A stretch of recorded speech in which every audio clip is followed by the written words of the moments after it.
Bom dia, pessoal. Breno Lucano, mais uma vez.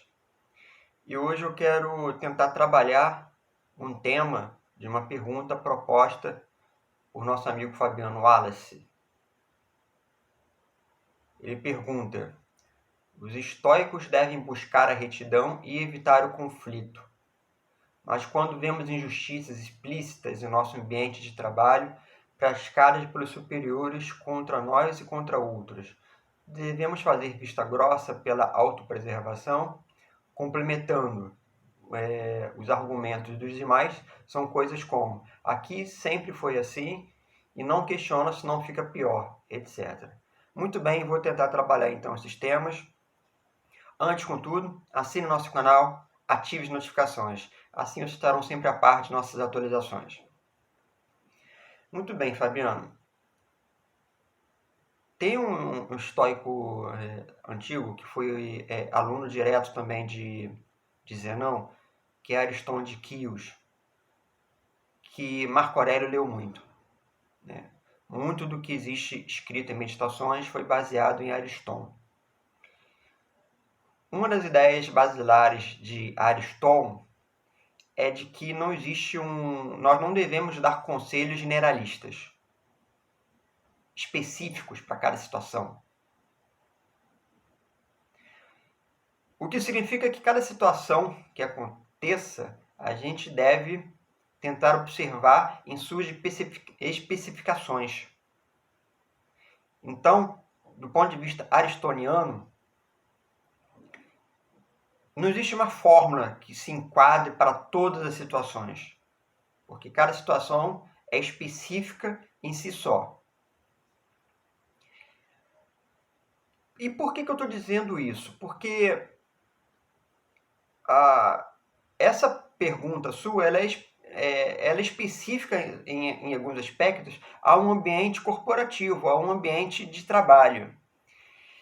Então, a gente vai sempre tentar trabalhar e responder essas questões tendo por base reinterpretações, porque evidentemente eles não viveram nessa época de trabalho, por exemplo, que nós vivemos hoje no capitalismo moderno. É um capitalismo já posterior à industrialização, que vive muito mais de financiarização, né? De compra de ações, de venda de títulos e por aí vai. A grana que gera grana. Esse é um capitalismo mais atual. E eles estão muito além disso. Eu, por exemplo, trabalho numa grande corporação aqui no país. Já trabalhei em outra corporação também. E eu acho que eu entendo muito isso que você está dizendo.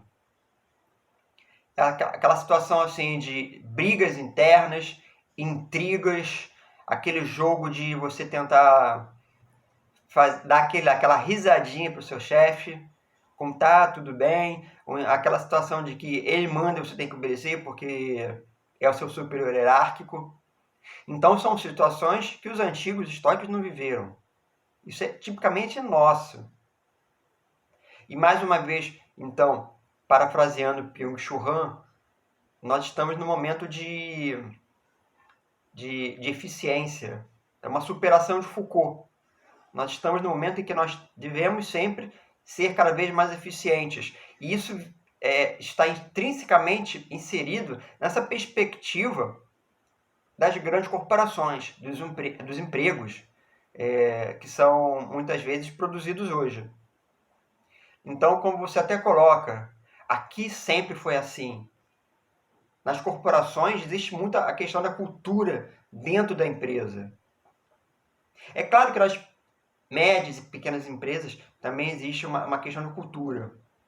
Embora seja uma cosmovisão diferente, porque numa pequena empresa, por exemplo, de um modo geral, você tem contato direto com o empregador. Numa grande corporação, não. Uma grande corporação, você tem um funcionário que admite e demite outro funcionário. Então, é uma outra perspectiva, é uma outra realidade. Você coloca, não questiona, senão fica pior. E eu acho que é muito isso.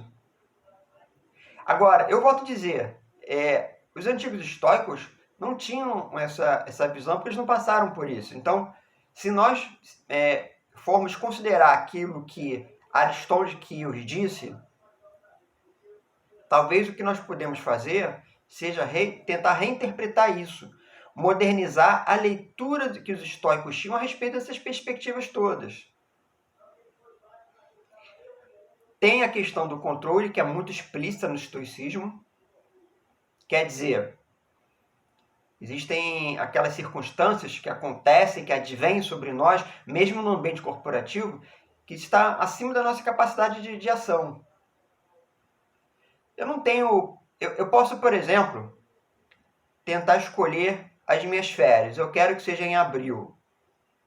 Mas as minhas férias vai depender muito mais de acordo com os outros funcionários, porque 2, 3 funcionários não podem tirar férias juntos. Então a gente vai ter que entrar no acordo aí. Até certa medida, eu posso escolher quando será, mas isso vai ser um acordo. Então eu posso escolher, mas não posso escolher muito, vai depender.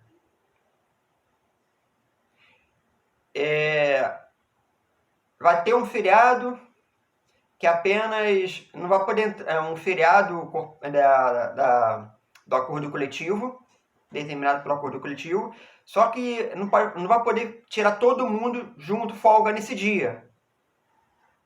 Então a gente vai ter que fazer um balanço aí, dividir as folgas durante o mês, durante os dias do mês. Eu quero dia 3, eu quero dia 5, eu quero tirar dia 10.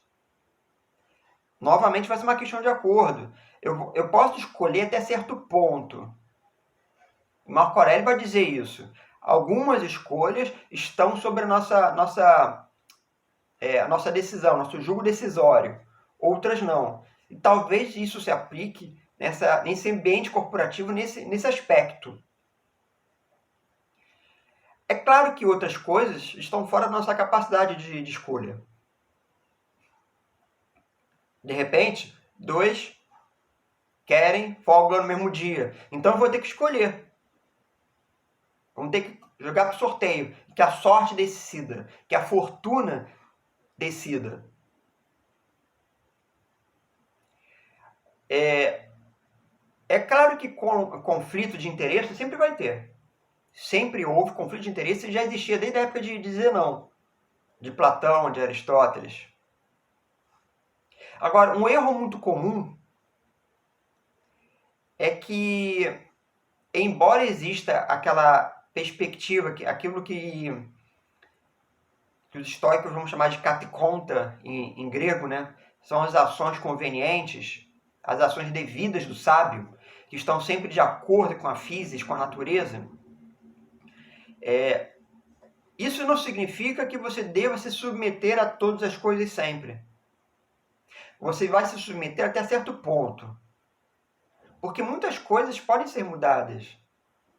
Eu posso sentar dentro do ambiente corporativo e posso tentar dialogar para tentar melhorar um processo produtivo qualquer. De repente, uma ferramenta de trabalho não está funcionando bem, então eu vou tentar trabalhar para tentar mudar isso. Junto com as pessoas. Junto com os outros colegas. Isso não é deixar se submeter. Isso é agir ativamente para mudar as coisas. Isso é capaz de se fazer. Eu posso ser demitido injustamente. Eu vou aceitar isso de braços abertos como sendo algo advindo da natureza, portanto eu tenho que me submeter. Está errado. Se for injusto, você pode entrar com um processo trabalhista. Então, se você entra com um processo trabalhista, você não está se submetendo. Esses embates são muito comuns e existiam desde a época da antiguidade. É um erro muito comum que as pessoas têm, é aquele de achar que o estoico deve se submeter sempre, que está errado isso. Ele vai se submeter a certo ponto e apenas na medida em que ele souber que ele tiver consciência de que aquilo não tem jeito. Se não tiver jeito, você se submete. Porque foi advindo da natureza, quer dizer, os acontecimentos vieram, você não tem nada que se possa fazer quanto a isso. Mas acontece que muitas coisas você tem como fazer. Muitas coisas que acontecem você tem como mudar. Se você foi demitido injustamente, você tem como correr atrás. O estoico, ele não age passivamente diante das coisas. Muito pelo contrário, as lutas políticas dos estoicos foram sempre muito intensas. Sêneca e Marco Aurélio são apenas os dois políticos estoicos mais conhecidos, mas tem vários outros. Na verdade, muitos dos estoicos, durante os 500 anos de história do estoicismo, muitos deles foram lutas políticas. Se você pensar, por exemplo, Sphairos foi um estoico muito político, politizado. Ele fez comitiva para outras polis gregas, por exemplo, oitivas em outras polis gregas, por exemplo, servindo como estadista. Nós temos Posidônio, que teve uma luta política muito intensa. Nós temos Catão de Útica, com lutas políticas muito intensas. Nós temos aí também Euvídio Prisco, que Marco Aurélio gostava muito, com lutas políticas muito intensas. Trazia Peto, com lutas políticas muito intensas também, e que Sêneca gostava muito dele. Enfim, é um erro pensar que o estoico agia de modo muito passivo. Muito pelo contrário, eles agiam muito ativamente em cima da política para tentar mudar as coisas. Tentar fazer com que a cosmópolis, saindo desse lugar idealizado que Zenão pensava, ele fosse traduzido no plano imanente. Ele fosse traduzido num plano onde essa visão de igualdade que Musônio Rufo dizia fosse concretizada. E que Zenão também dizia, né? Que isso fosse concretizado.